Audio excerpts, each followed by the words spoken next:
The Steadfast Sky, written by TheGreyPotter and read by Moonguard. Chapter 6, Discord. I woke slowly, rolling around on my straw. Left side, right side, small turn, left side, face down, face up. Why is it so hard to kick myself awake? This isn't some weird hour. Well, okay, it is a weird hour, but I've been getting up this early for weeks now. Right side. Okay, this wasn't working. Time for desperate measures. I slapped my back into the stone wall. Cold! Cold, cold, cold! Yeesh, that's cold! I muttered, shivering and rolling away. Wake up, wake up! Okay. I rolled on my feet and tried to shake off the full-body chills, and the straw. Was it actually past noon? The two bullies and the whiner were asleep in their straw, or in Crusher's case, a bare corner. So, still day. I stifled a yawn and left my bunk for the hall, ascending. I had an idea now, how we were all going to escape. It was only a few nights ago that Celestia told me everything. How much she and Luna had lost, how much more they stood to lose, how much they needed each other and me. Such a hard time of things, and Celestia, Luna, they both needed me to help. I was an important part of their group, and I would try and hard as I could to protect them. Made me wish I had something to offer. They had far more things than me to sell, and I didn't even know a way out of the city. I wasted time in the tunnels for a few days, but never found anything special. Of course, I didn't try to pass the basement elders either, but I wasn't that suicidal yet. There was only one place that I could possibly find a decent answer. I had to find Ruin. I wasted last night wandering the streets, willfully ignoring ponies and checking rooftops for the one-winged silhouette. I found him almost by accident, while trying to avoid a fight started by two of my brothers. He sat alone, frozen still, looking at the few blocks down on the roaring pair of Draconicus. I scurried over to him, gripping my claws tightly in the mortar cracks as I climbed. He didn't even offer me a glance as I scrambled to his side. "Discord," he growled. "Hey, Ruin, been a while." I waited for a reply. He didn't give me one, continuing to stare into the distance. "I have some questions." "You wish to continue our lessons?" No, I think I've got a handle on all this magic stuff." "There are other topics I can teach you. For example, why are you still not using your wings, Discord?" I shifted my shoulders, feeling my back appendages flare uselessly. "I'll use them when I'm ready." I had the stump that was once a wing on Ruin. What could he teach me about flying anyway? "I just have a few questions about, well, the city and stuff." Ruin sat quietly for a moment. Conversation moves at his pace, of course. "I will try and answer," he finally replied. "Good. Well, there's more to Equestria than just this city, right?" I waved over at this city. One of the combatants yelped in the distance. "Why don't we patrol outside the walls?" "There are griffins to watch other settlements. We are special. We serve our father here exclusively. His power, his strength, realized through us." He snorted. "Although I'm sure you understand that there are some of us who are simply unable to handle any other tasks." Roaring erupted down the street. Another one of my brothers had been dragged into the street brawl. Majestic and noble creatures, the Draconicus, so intelligent and thoughtful. "Imbeciles," as Ruin had put it. I laughed, but he didn't laugh with me, of course. "So there are other settlements out there?" I continued. "Is that where they grow the food?" "Yes." Well, that was a simple answer. "How do they get it here, anyway?" "It is flown in by the griffins and Pegasi. They bring carts to our towers every day." "Oh. Well, I should have guessed that. If you have magic flying subjects, why use anything else? But there had to be other ways out of the city, right? It was just silly to have the sky be the only point of exit and entry." "So nothing's brought in on foot, like through the tunnel systems?" Ruin's eye flicked his head around to stare at me, the only movement he made to acknowledge me since I arrived. I couldn't help but stare back, tensing under his eyes. "No," he growled. "Discord." Yeah? How often must I tell you, it is not your place to dream. It is not your place to fantasize or to think of yourself. You exist for Father. You live to execute Father's will. That is all you are. I laughed nervously, trying to look away. Hey, who said I was dreaming anything? I was just wondering about Father's kingdom, you know? Do you have any more questions, Discord? Oh, I fumbled. Well, why does the... Do not waste my time, and do not waste your time trying to leave Canterbury. It will be astonishingly easy to find you, and then it will be made sure that you never leave again, Discord. I flipped back to look at him. There was a weird tone in his voice, almost like he didn't have something stuck in his throat. We have very little in the way of brain power here. The Draconiquist needs every speck of intelligence we can muster. Oh, Ruin, you do care about me, I joked, hugging his scaly leg. Do not touch me. I quickly withdrew. Yeah, likable guy, that Ruin. Back to reality, to today. It wasn't even 12 hours since Ruin told me to stay put, and here I was, trying to see what was up with those carts.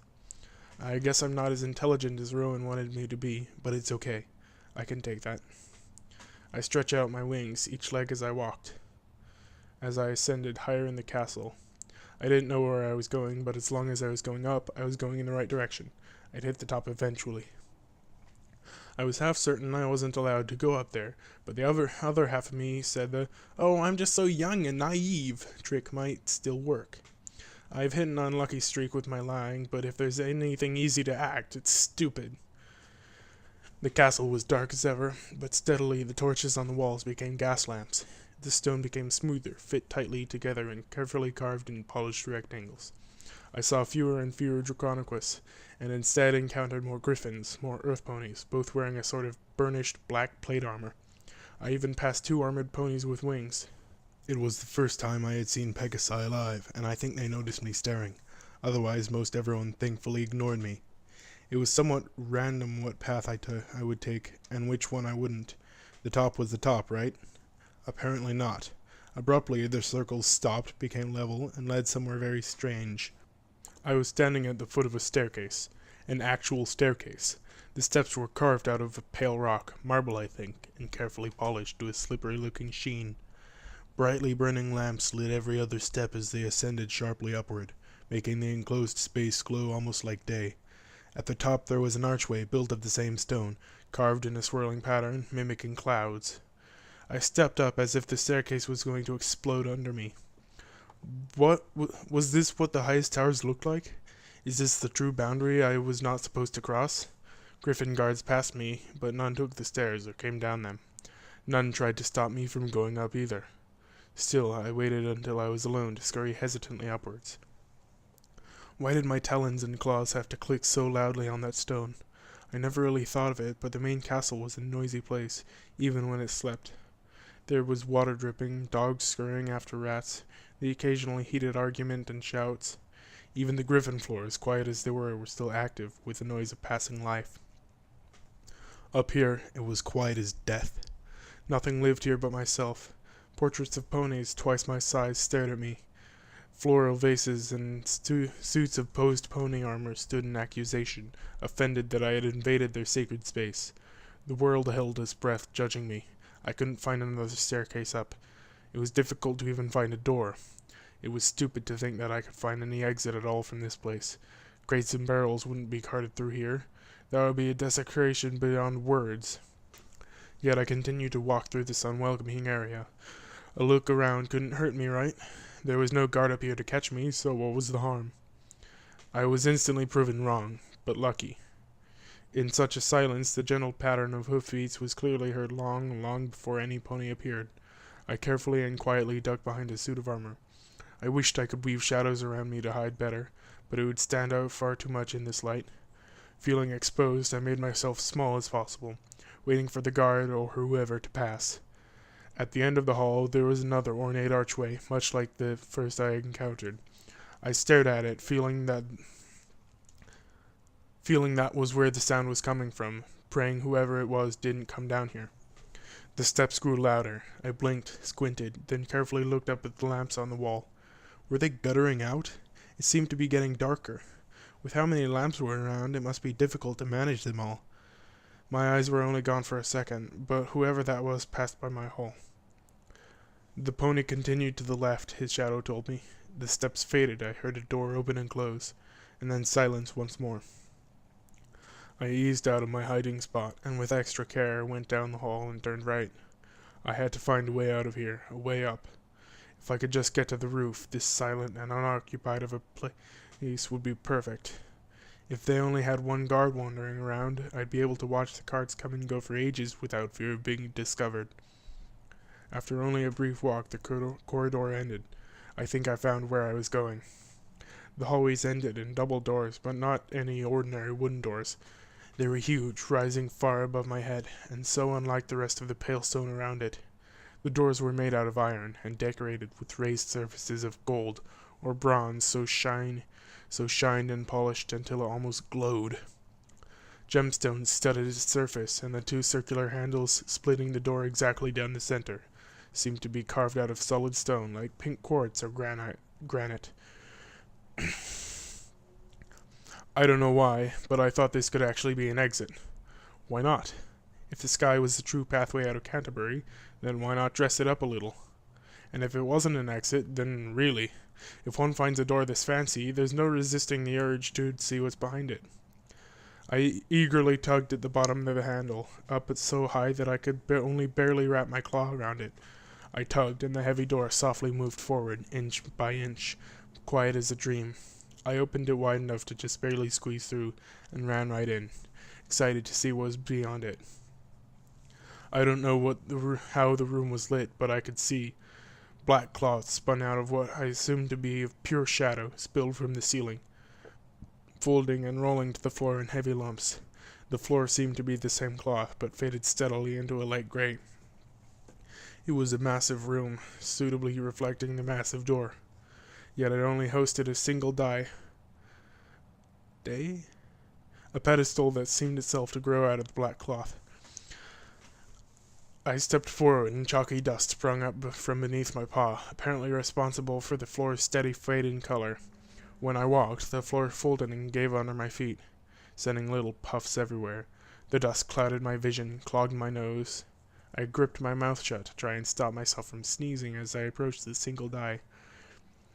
While small in comparison to the room, the top was just high enough for me to barely be able to catch a glimpse at the top and what was held there. Sitting half buried in a thick pile of glittering dust was a single light gray stone, crudely carved into the shape of a butterfly. My taloned hand moved itself forward and immediately picked it up. I panicked. Why in Equestria would I do that? Why did I take this clearly valuable object from a vault of fathers? Why am I still holding it? It had a weird vibration to it, like a beat, a periodic warm breath that washed down my arm.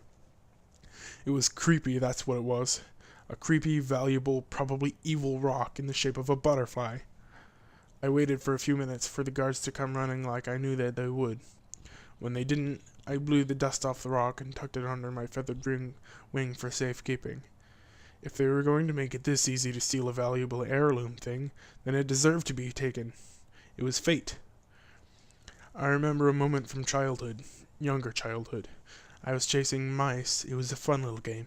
Finally, I trapped one in a corner and caught beneath my paw. For the first time, there was something alive, squirming, and very warm touching me. It never bit me, but immediately I jumped back, surprised. It was a shock to suddenly have something so strange touching you. That's what it felt like holding this rock, like I was holding a live creature, moving, breathing, but never hurting, just there. I left the room thinking that this was incredibly easy. No alarm, no guards, not even a lock for cripe's sake. Did I just steal from the Shadow Stallion? From my own father? And actually get away with it? I guess this makes my betrayal official. Weird word, betrayal. I didn't feel any different. I made my way down the tower, silent as I was in ascension. The only thing was that now I was carrying a strange rock. Finally, I reached the first and only staircase, relieved to finally be rid of this place. I scurried down the steps, and immediately ran into an angry band of griffin guards. The end.